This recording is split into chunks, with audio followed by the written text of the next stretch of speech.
the opening drum beat. Before we begin, take a breath. Close your eyes if you can. Understand this is not just a book.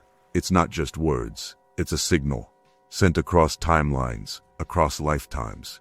The ancestors are listening. The future generations are watching. This is the Memory Drum Codex, a guide, a cipher, a transmission. It's for those who are ready to remember, for those who are ready to reclaim. If you're still here, you've already answered the call. Let's begin. Chapter 1. The Sovereign Signal. Before you remember the codes, you must hear the call. Let me ask you something real before we begin. Have you ever felt that low hum in the back of your spirit? That quiet frequency beneath the noise of your day-to-day life? It's like a vibration you can't explain, but it's there. Buzzing, tapping, calling. That's the sovereign signal. Most people miss it because the world's too loud. They've got algorithms in their ears, notifications in their pockets, and distractions wrapped around their minds like velvet chains. But you heard it. That's why you're here. This isn't just about information. This is about activation. Because somewhere, deep inside your cellular memory, you already know. The world you see right now is running on a system you didn't design. A colonial grid, a parasitic matrix, a loop of false authority, pretending it's the only way. They built it so well that most folks can't even imagine life outside of it. They think oppression is normal. They think exploitation is just how the game works. But there's another blueprint beneath all that static. A hidden operating system, older than any empire, any flag, any bank account. And it's still running in the background. That's the forgotten grid. And this codex you're holding, it's the key to tapping back into it. But first, you've got to hear the sovereign signal. That's step one. Not just hearing it with your ears, but feeling it in your chest, in your gut, in your bones. Because sovereignty ain't something you apply for. It's something you remember. See, before they told you who you were supposed to be, before the miseducation, before the reprogramming, you were already whole. You were already encoded with the knowledge of how to live free, how to move in alignment with the land, how to build with your tribe and honor the unseen. But then came the signal blockers. Colonization didn't just steal land, it hijacked the frequency. They replaced sacred sound with sirens. They replaced ceremony with currency. They replaced communion with competition.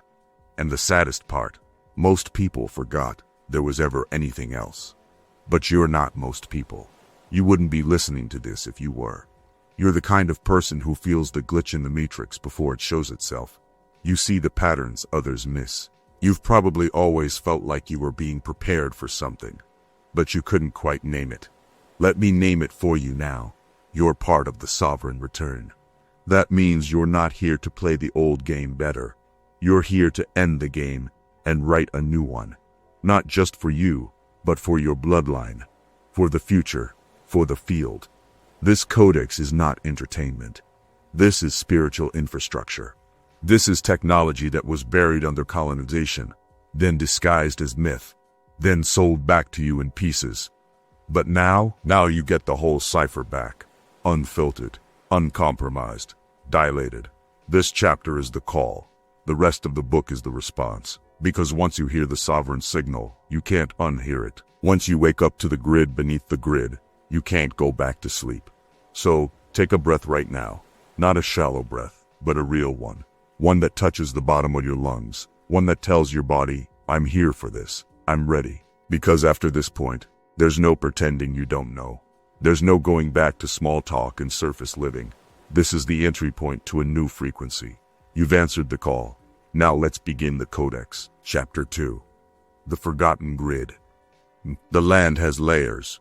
The maps they gave you are incomplete. Let's peel back the surface right now. Because everything you've been taught to believe about place, land, and location, it's just the cover story. See, every city, every state, every nation you know today is sitting on top of something else. There's a grid beneath the grid, an ancient infrastructure built before colonization, before corporations, before colonial flags staked claims. This isn't conspiracy, it's spiritual fact. The earth has memory, It remembers the original instructions. Long before borders and real estate, there were energetic highways running across this land.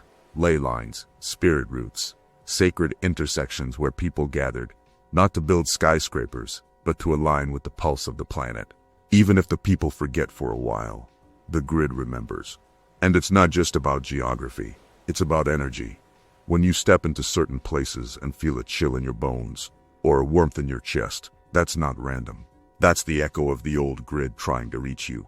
When your dreams lead you back to a river or a mountain you've never visited in waking life, that's not fantasy.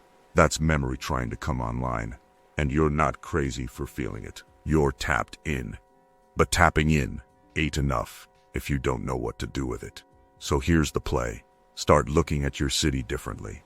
Start walking through your neighborhood like you're scanning for the hidden ley lines. Start listening when the land whispers, not with your ears, but with your frequency field. Because when you move like that, you stop being a pawn in someone else's simulation. You start becoming a navigator of the real grid. And let me tell you something.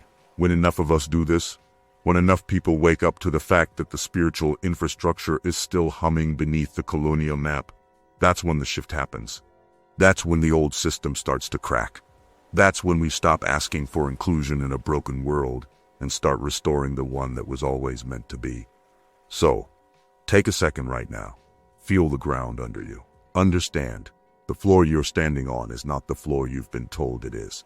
There are codes beneath your feet.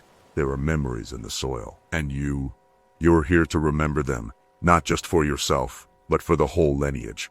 This is the forgotten grid, and now that you know, you can't unknow. Let's keep moving. Chapter 3. The Memory Drum. We don't just tell stories, we vibrate them. Let's talk about memory for a second. Not the kind stored in textbooks, but the kind you feel in your chest when a certain sound hits your spirit just right. See, memory ain't always mental. Some memory is vibrational, some memory is rhythmic, some memory lives in the drum. I'm not talking about the instrument alone. I'm talking about the frequency beneath the skin of it. I'm talking about the rhythm that's older than language, older than scripture, older than fear. Before we had alphabets, we had beats. Before we had books, we had breath patterns, drum circles, and the hum of earth frequencies running through our feet. Our ancestors, they didn't just use drums for music, they used them to store information. The drum was the first data bank. Every pattern, every beat, every sequence held codes. When the right rhythm was played, it unlocked certain memories in the body, not just for the drummer, but for the whole tribe. Think about it. Why do you think you catch goosebumps when the right song comes on? Why do you feel tears well up when a rhythm reminds you of something you can't name? That's not entertainment. That's ancestral memory reactivating. The drum was never just about sound. It was about time travel. When the drummer struck the first note, it wasn't just marking the moment. It was creating a portal. It aligned the tribe to the earth's heartbeat. It called the ancestors to the circle. It set the frequency so that healing, teaching, or transition could happen. But here's the tragedy and the challenge. The oppressor knew this. That's why during colonization, the drum was one of the first things they banned. They knew the drum wasn't just a tool. It was a technology of remembrance. They feared the drum because it carried more than rhythm. It carried revolt codes, survival codes, spiritual sovereignty codes. So they tried to erase it. They replaced the communal drum with church bells. They replaced ritual beats with war drums, marching orders instead of liberation rhythms. They took what was sacred and turned it into spectacle or control. But the drum never died, comrade. It just went underground. It hid in the body, in the heartbeat, in the breath, in the sway of hips during dances they couldn't outlaw. It hid in the kitchen, in the way grandmothers stirred pots to certain rhythms while humming old songs. It hid in the cipher, in the breakbeat, in the call and response of street corners and poetry slams. The memory drum is alive, and you're carrying it every day.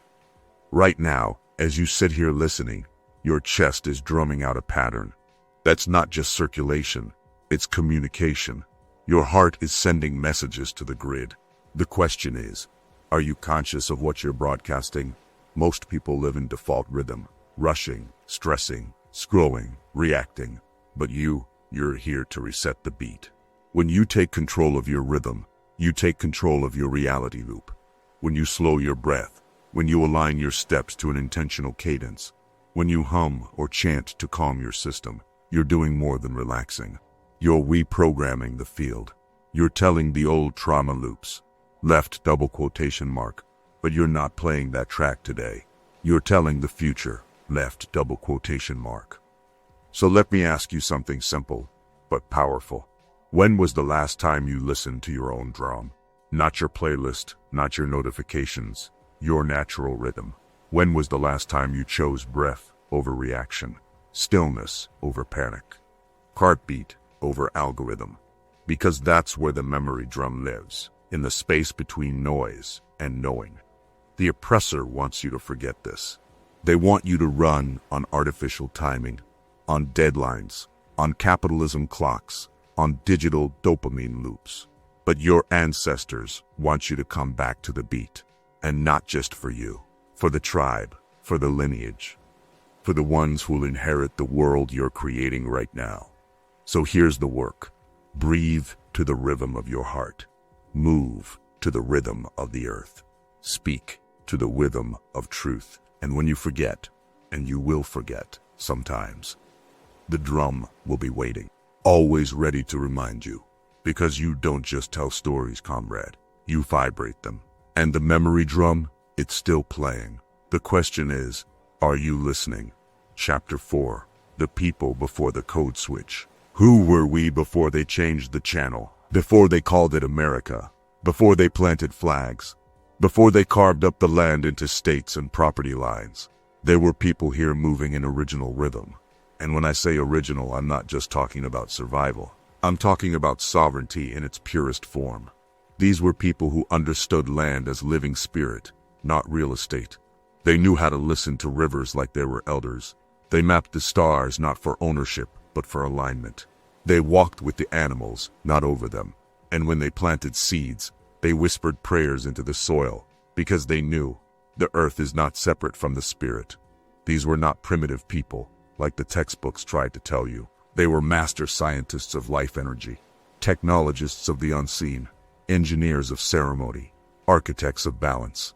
Let's call their names properly, because remembering the names is how you break the spell of erasure. In what's now called South Carolina, the land held the footprints of the Kusabo Confederacy. That wasn't just one tribe, it was a family of nations.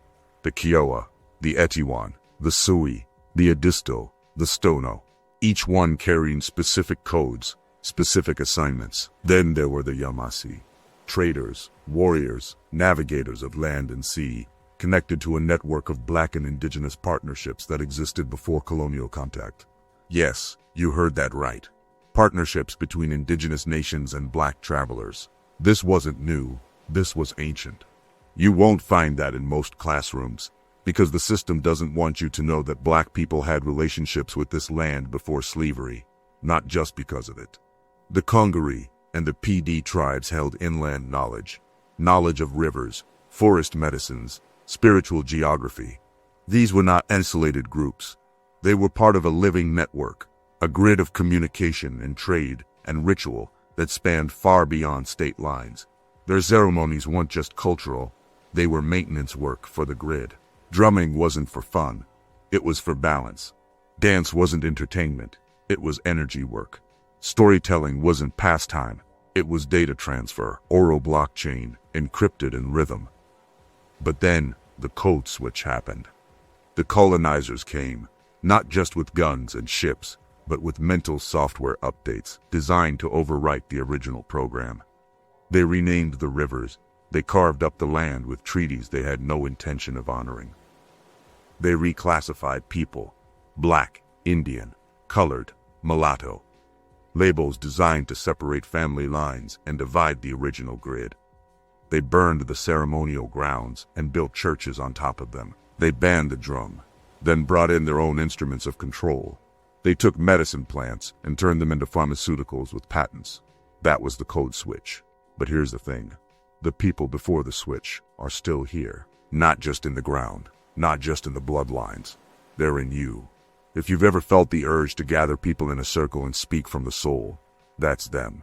If you've ever caught yourself humming a rhythm that calms your whole body, that's them. If you've ever touched the earth and whispered without thinking, that's them. Their memory is not gone. It's encoded in your genetic rhythm. And this codex, this is part of the work of bringing that back online. Because if we don't remember who we were before they changed the channel, we stay stuck on the wrong station. So, pause for a second. Feel this, not just in your mind, but in your marrow. You are the continuation of a people who lived in alignment with the real grid. You're not here to fit into the current program. You're here to reboot the original software. That's what the people before the code switch would have wanted. That's what your blood remembers, and that's why you're here. Let's keep going. Chapter 5. The Code Changers. They didn't just take the land. They rewrote the software. Let's keep it real. The colonizers didn't just show up with guns. They showed up with new instructions. They looked at the sacred systems already running, the communal economies, the spiritual grids, the vibrational technologies, and said, nah, we're going to flip that. This wasn't just about land theft. This was about code switching on a cosmic level. And who were the code changers? Let's get specific. Start with the European monarchs, kings and queens sitting on thrones, miles away from the lands they claimed to own. They signed papers called charters, granting rights to land they'd never set foot on. That's where the doctrine of discovery comes in. See, the doctrine of discovery wasn't just a legal idea. It was a spiritual weapon.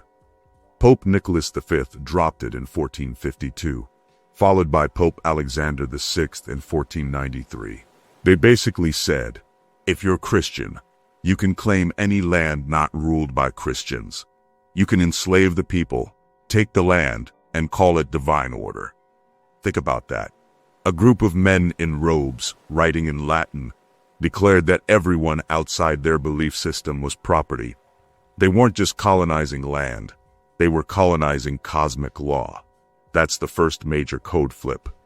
Then you've got the Lords Proprietors, like Anthony Ashley Cooper and Sir John Colleton. These weren't just businessmen, they were early architects of Charleston and the Carolina colonies. They weren't thinking about community, they were thinking about commodity. They treated land like stock, people like stock, souls like stock. They mapped out cities like chessboards, placing ports, churches, and courthouses on top of sacred sites, not by accident but by design, because they knew whoever controls the energy points controls the people. And don't get it twisted, it wasn't just the kings and nobles.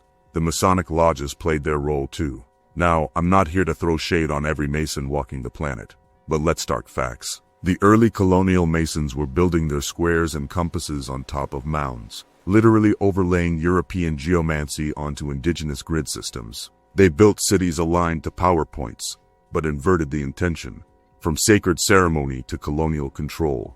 Then came the religious orders, the Anglican Church, the Catholic Church, the missionaries. They showed up with Bibles, but they also showed up with contracts. They replaced native ceremonies with European rites, replacing earth-based spirituality with adult-based hierarchy. And once the mind was colonized, the body followed. Fast forward to the plantation class. Middleton, Drayton, Pinckney, and the rest of the Southern aristocracy. These families got rich by turning human beings into assets. They used enslaved labor not just for agriculture, but for architecture, building the cities, the ports, and the wealth systems that still run today. The corporations of the time were companies like the Royal African Company, the original trafficking farms. Chapter 6. The Inverted Frequencies. Well, what used to be sacred is now entertainment. What used to be medicine is now poison. Let's get to the real, comrade. The takeover wasn't just about land grabs and stolen labor. It was about frequency inversion. See, you can't fully control a people until you control their rhythm. And rhythm ain't just about music. It's about how a community breathes, prays, eats, celebrates, mourns, works, and rests. It's about the vibration they live on.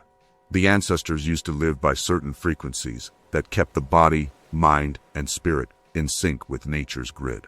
Every ritual, every chant, every ceremony, every meal, it all had purpose. It aligned people to the seasons, to the stars, to the cycles of life and death. But the code changers came in and flipped those frequencies inside out. They didn't just ban the drum, they rewired what the drum meant. Instead of using sound to heal, sound became a distraction. Instead of chanting to raise the vibration, we got slogans to sell products. Instead of dance as energy work, we got dance as spectacle, shaking for likes, not for liberation. Food used to be medicine, passed down with prayers. Now, it's processed poison, engineered to addict you, not nourish you. Ceremony used to be about aligning time and spirit. Now it's about selling tickets and souvenirs. And labor? Work was once communal, a shared effort to feed, build, and sustain life together. Now it's a hamster wheel called the hustle. Grind culture replaced village culture. Even the role of the elder got flipped. Back then, elders were timekeepers, the ones who held the codes of history and prophecy.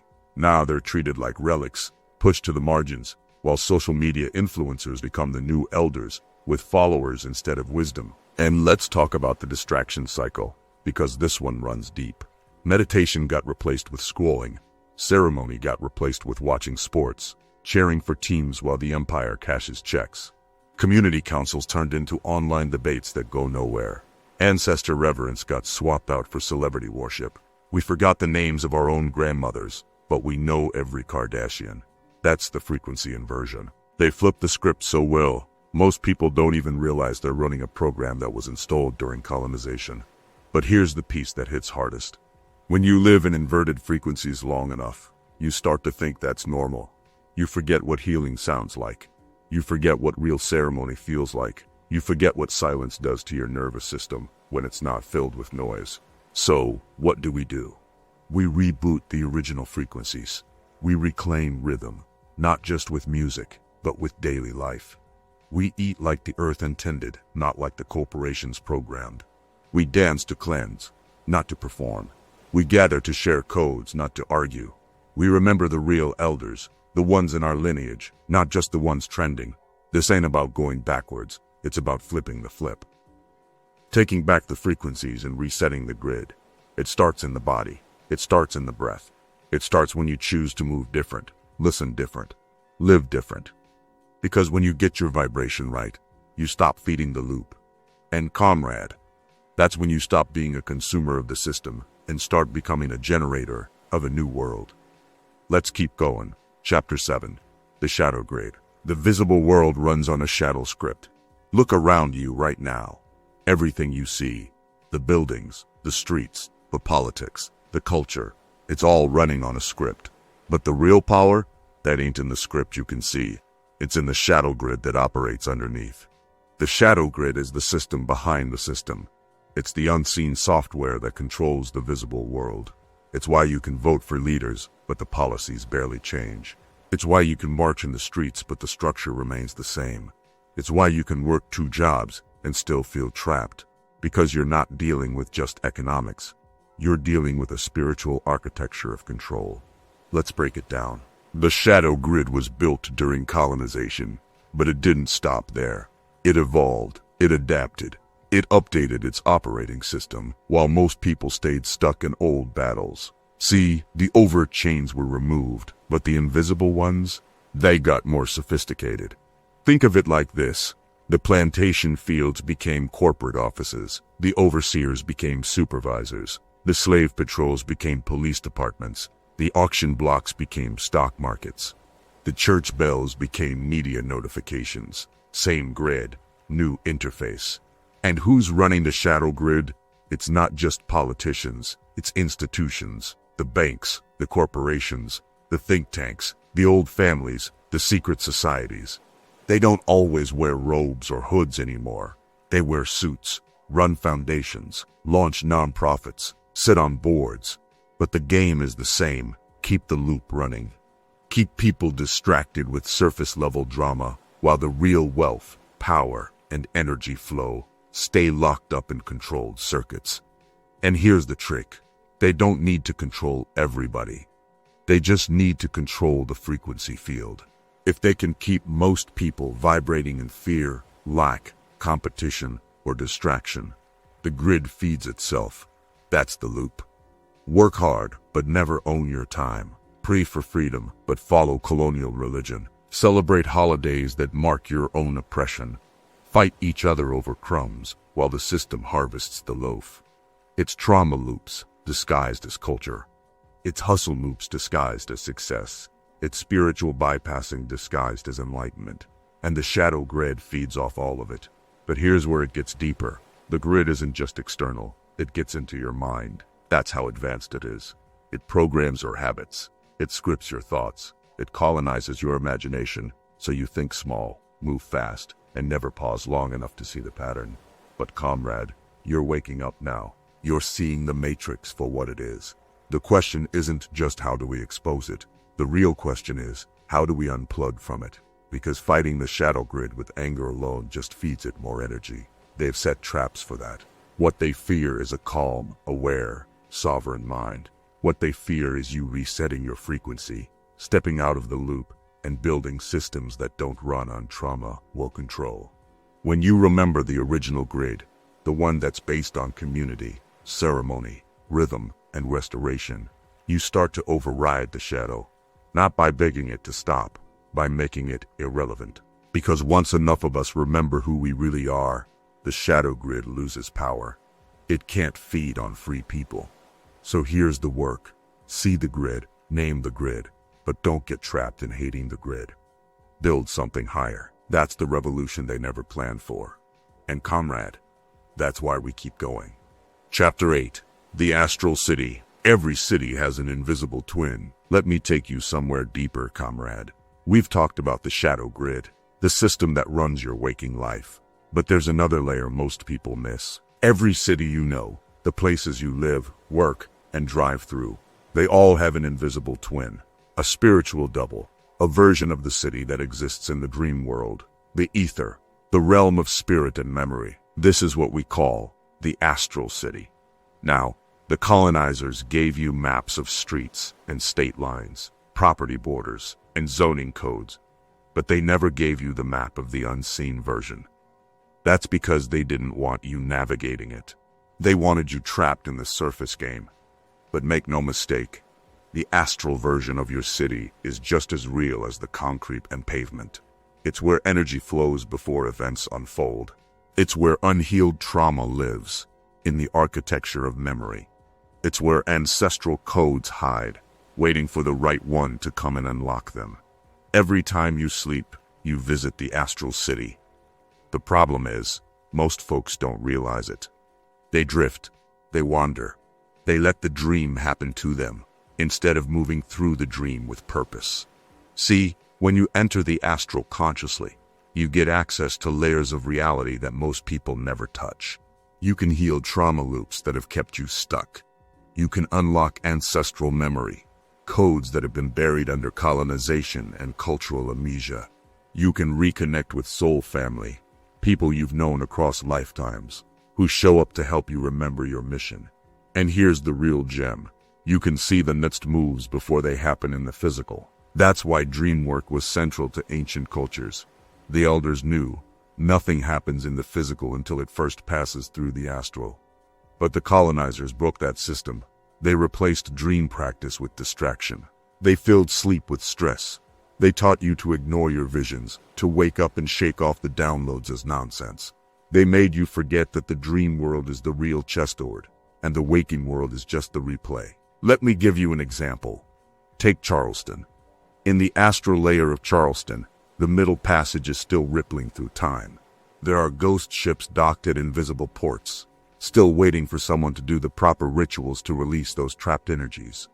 The astral Charleston isn't just haunted, it's congested, stuck in a karmic holding pattern. Now think about Atlanta. On the surface, it's tech startups, traffic, and urban sprawl. But in the astral version, underneath the glass buildings and digital distractions, are ancient mound sites. Energy centers covered by parking lots, but alive in the spirit world. That city's astral twin is buzzing with potential, if you know how to tap into it. Same thing with New Orleans. In the waking world, it's music, tourism, and Mardi Gras. But in the astral, it's drumming hands, ancestor circles, and spirit portals wide open. The air is thick with messages, whether people listen or not. Every city has its own astral code. Even the town you're in right now has one. So the question becomes, Are you wandering through it by accident, or are you navigating it on purpose? Most people don't realize they're already astral traveling. Every night when you sleep, your consciousness leaves the body. But if you don't know you're the driver, you end up asleep at the wheel. When you wake up and remember fragments of your dream, that's not random. That's field intel. That's data from the other side. And if you're sharp, you start to piece together what your spirit's trying to show you. Here's how you make the shift. Tonight, before you close your eyes, don't just fall into sleep like it's a passive thing. Set an intention. Ask yourself, what's the code of my city that I haven't seen yet? Ask, what's hidden beneath the streets and buildings that I need to remember? And ask, what healing work can I do in the astral before I wake up? These are not just rhetorical questions, comrade. These are activation keys. When you ask them, your subconscious starts to search. Your dream body starts to move with purpose. You'll find yourself visiting parts of the astral city that hold answers. You'll meet guides. Some will look like strangers, some will look like family, but all of them are aspects of your own higher self, showing you the way. The more you do this, the stronger your astral navigation becomes. It's like any other practice. You get sharper by doing it consistently. Over time, you won't just remember dreams. You'll live them with clarity while you're in them. That's when the real work starts. Because once you learn to move through the astral city consciously, you can start healing not just yourself, but the land itself. You can clear old trauma echoes stuck in the ether. You can repair ancestral lines. You can set new codes in motion, codes that ripple into the physical world days, weeks, or months later. That's the secret behind real magic. It's not pulling rabbits out of hats. It's shifting vibration in the unseen, until the seen has no choice but to follow. The ancestors used to call this grid work. Dream architects, astral engineers, people who knew how to build in the spirit world, so the physical world could heal and realign. That's the role you're being called into now. This isn't just about individual dreams. It's about collective reprogramming. And comrade, once you reclaim the astral map, you become a problem for the system. Because now you're not just reacting to reality, you're writing it. But before you can rewrite time, you have to understand time. That's what the next chapter is about.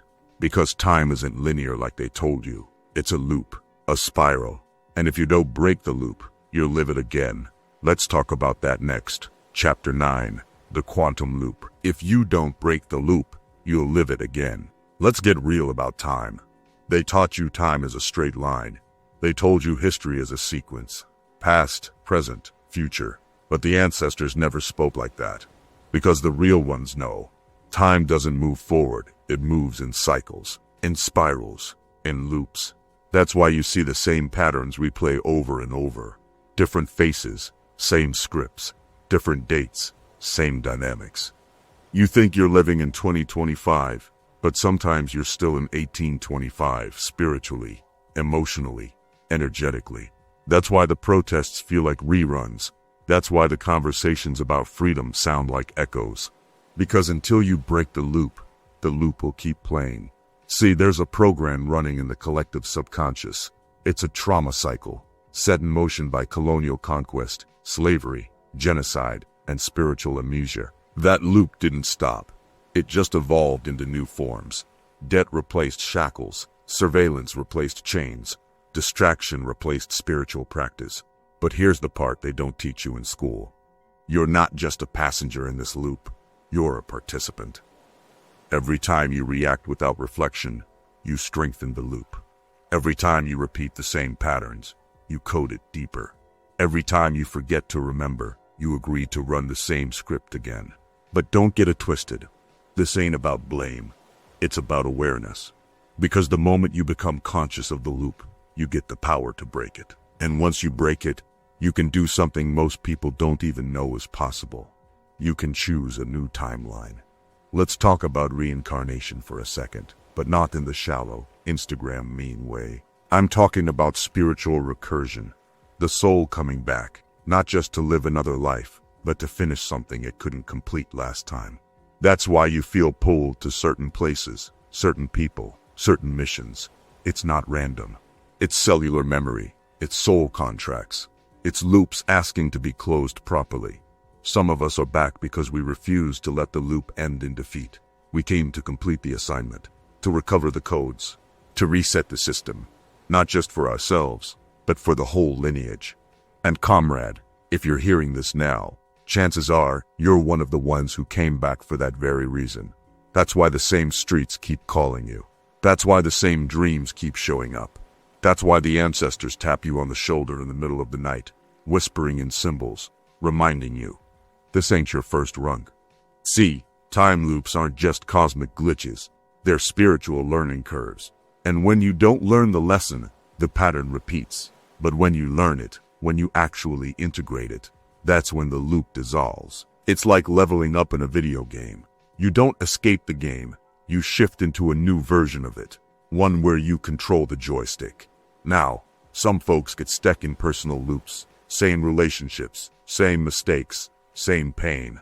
But others get stuck in collective loops, same wars, same oppression cycles, same societal dysfunction.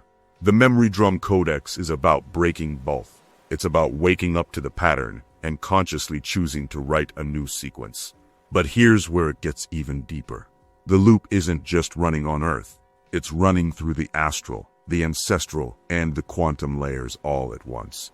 That's why you might feel déjà vu in places you've never been.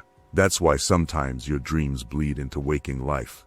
That's why history seems to rhyme, not because it's repeating by accident, but because the code hasn't been rewritten. Quantum physics is starting to catch up to what the elders knew all along. Time isn't fixed. Reality is a frequency field, and when you change the vibration, you change the outcome. Think of your life like a record on a turntable. If the needle's stuck in the same groove, you're gonna hear the same bar over and over. But if you lift the needle, shift the groove, and drop it back down, you get a new song. Same record, different rhythm. That's timeline work. That's quantum looping, not as a trap, but as a tool. So the question is, are you stuck in the same groove, or are you ready to lift the needle? When you break the loop, you don't just free yourself, you free everyone connected to you. That's the beauty of collective consciousness. When one person wakes up, it sends ripples. When enough people wake up, the loop collapses, and a new timeline unfolds. That's why you're here, comrade. Not to escape the loop, but to master it. Not to be a victim of time, but to become a time bender. And once you do that, you stop playing catch-up with history. You start writing the next chapter before it happens. But to write the next chapter, you need a blueprint. That's where the next section of the Codex comes in. We're about to step into the reclamation blueprint. Because awareness without action is just trivia. But awareness with action, that's timeline technology. Let's build that next. Chapter 10. The Reclamation Blueprint. We're not asking for keys to the house. We're building the house again, from the roots up. Let's sit down for this one. Because this ain't just theory, it's life work. Reclamation is not a buzzword, comrade. It's a sacred assignment. See, when they colonized the land, they didn't just steal soil. They tried to steal memory. They tried to make you forget you were a builder of worlds, that you come from architects of reality, not just survivors of history. But here's the truth nobody told you. You don't need permission to remember. You don't need a license to be whole. That's what this chapter is about. The Reclamation Blueprint. It's about stepping back into the role of creator, not consumer. It's about restoring the sacred systems that kept our people aligned before the grid got hacked. Because here's what they don't teach in school. We didn't just lose land. We didn't just lose wealth. We lost rhythm. We lost control of the beat of the day, the beat of the breath, the beat of the culture. So when we talk about reclamation, we're not just talking about real estate. We're talking about time, energy, and spiritual bandwidth. We're talking about breaking the hypnosis. Look around. You see the loops. Wake up, grind, scroll, sleep, repeat. That's not life, comrade. That's a software program, a distraction algorithm running on autopilot. But we came here to write new code. That starts by unplugging from the false timelines and reconnecting with the original architecture. The blueprint that was written in bone, water, sky, and vibration long before colonizers put ink to paper. It starts by remembering that you are not property. You are prophecy. You don't need to ask for a seat at a collapsing table. You build a new table, carve it from the sacred wood of memory, and invite the right souls to sit. You build systems that feed your people, not bleed them dry. Food systems, economic systems that circulate, educational systems that liberate, not domesticate, spiritual systems that activate, not pacify. But don't get it twisted. This isn't about going back to some mythical past. We're not here to rewind history like a VHS tape. We're here to remix the codes, old wisdom with new technology, ancient knowing with modern tools. That's the blueprint. It's taking the medicine of the ancestors and blending it with the mechanics of now. You create healing spaces in the middle of digital spaces. You build conscious business models inside a world of exportation. You teach the young ones how to see with both eyes open, the physical and the spiritual. And you do it now, because waiting for the system to change is like asking the ocean to stop being wet. The system is designed to replicate itself, but we're designed to evolve. That's the power move. Evolution, not reaction. When you reclaim your rhythm, your breath, your ritual, you start to hear the deeper drum beneath the noise of the world. And when you move to that drum, you sync up with the original grid, not the colonial overlay, but the sovereign grid, the one that was humming before walls, before borders, before empire. And here's the key. The blueprint is not just action steps, it's frequency. It's not just what you build, it's how you build it. With intention, with alignment, with love that's sharper than any weapon they ever used. Because love, in its highest form, is not passive, it's restorative power. So when you plant that garden, when you teach that lesson, when you break that generational curse, you're not just healing yourself. You're altering the vibration of the entire grid. You're leaving footprints in time for the next ones to follow. That's why we call it the reclamation blueprint, not the reparation blueprint. Because we're not waiting for payback. We're taking back the steering wheel. We are not victims of history. We are authors of the new chapter. So breathe that in, comrade. This isn't about hope. It's about memory activation. It's about sovereignty in motion.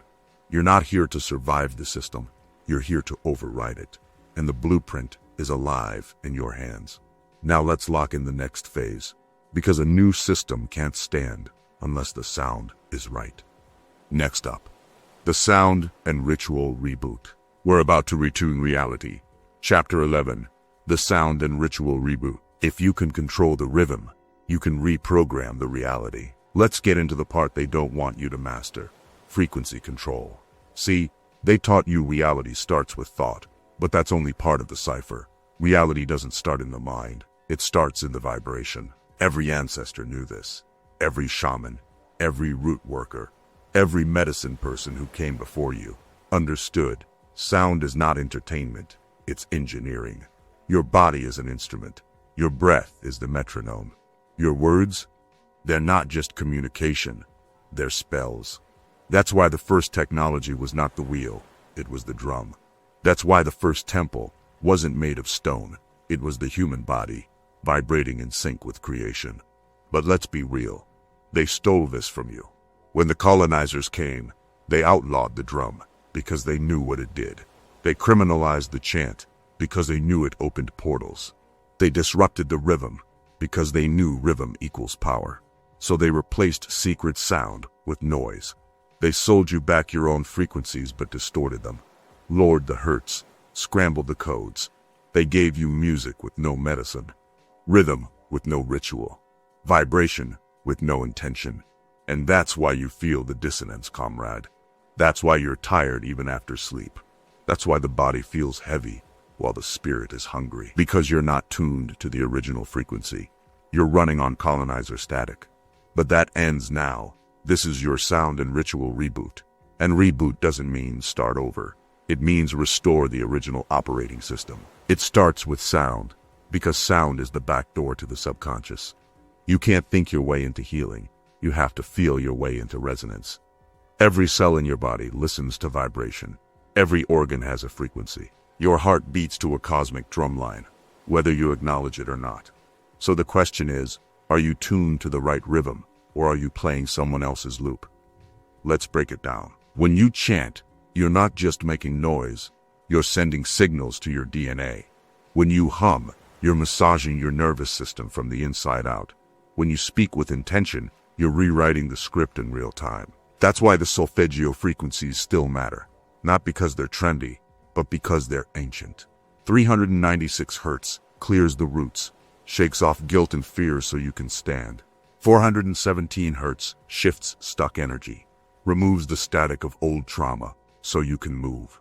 528 Hz restores your core, activates love, not just romance, but universal alignment love. 639 Hz tunes your connections, brings relationships back into harmonic balance. 731 Hz cleans the channel, detoxes the mind and body so you can receive clear signals.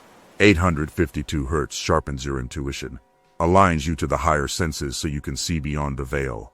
And 963 Hz, that's crown work, that's source code, that's communion with the infinite. These aren't just sounds, they're keys to the grid. But sound alone won't hold the shift. That's where ritual comes in. Ritual is how you encode the sound into the system. It's not about candles and crystals if you don't understand the why. It's not about costumes or performance. It's about alignment. Ritual tells the subconscious, left double quotation mark. That could mean drumming while the sun rises, syncing your heartbeat to the pulse of the planet. That could mean speaking words of power into a glass of water before you drink it, because water holds memory. That could mean humming a healing tone while your hands touch the earth. Ritual turns vibration into architecture. It's like setting up scaffolding for the new timeline you're building. And comrade, we need this now more than ever. Because distraction has become the new religion. People pray to screens. They meditate on chaos. They chant fear instead of freedom. But we're here to flip the script back to center. Sound is the fastest way to do it. Because you don't need a degree to vibrate differently. You don't need a church or a temple. You don't need a guru. You just need breath, voice, intention, rhythm. This is ancient tech, and it still works. So let's remember, when you control the rhythm, you control the reality. When you control the reality, you control the grid.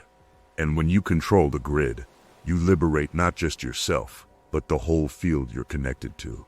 That's the sound and ritual reboot. Now let's talk about what comes after you reset the vibration.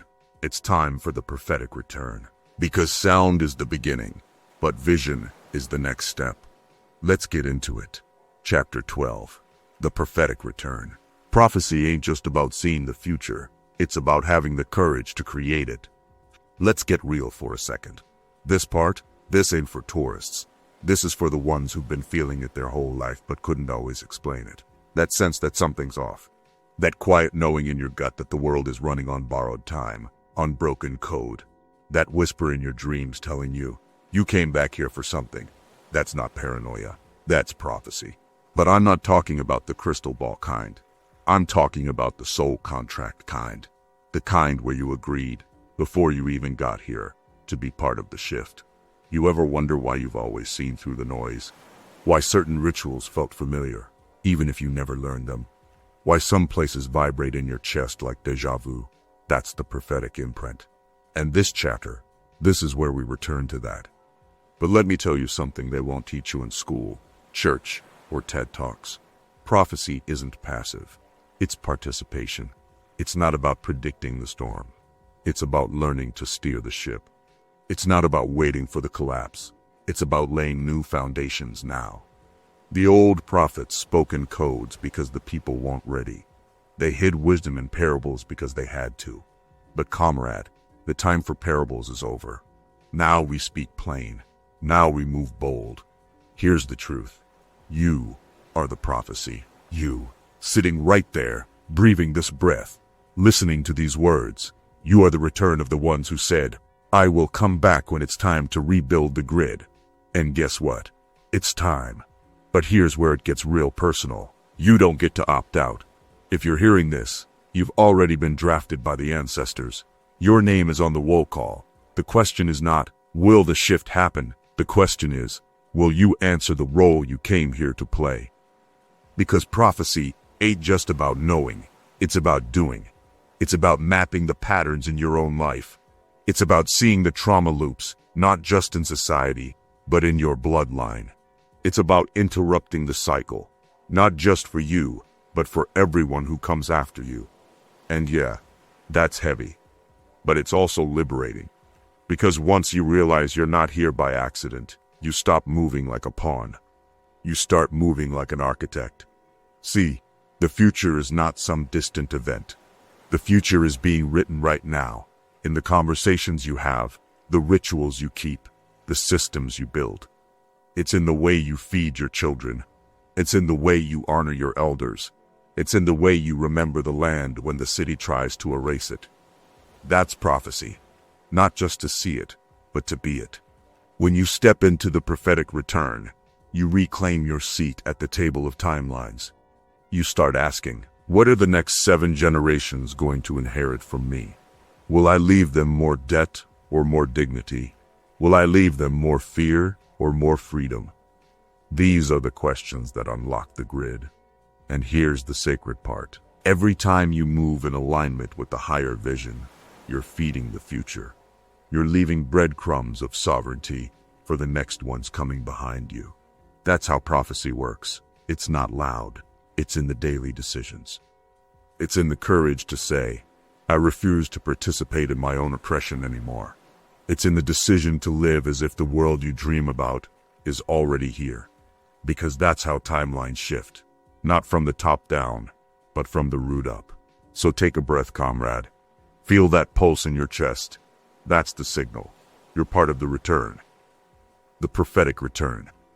Not of one person, but of a whole generation waking up to build what should have never been torn down.